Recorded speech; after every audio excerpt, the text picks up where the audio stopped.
Well, the Vice President of the United States has now responded to what I said about him at this hour on this program last night. The breaking news of this hour is that J.D. Vance took to Twitter this evening to respond to an 18-minute video of my comments last night on this program that were posted on Twitter by a viewer.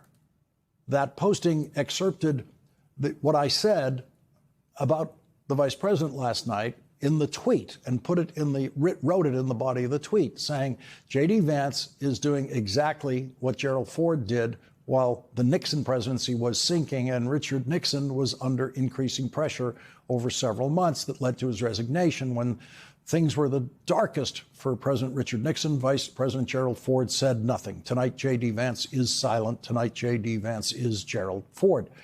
That is an accurate transcription of what I said about J.D. Vance last night. 24 hours later, J.D. Vance speaks.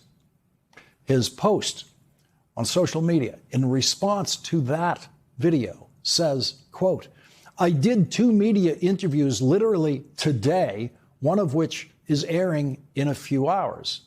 That tweet was posted around 6 o'clock tonight. He was referring to the Sean Hannity interview with J.D. Vance, and that was presented just in the last hour on Fox.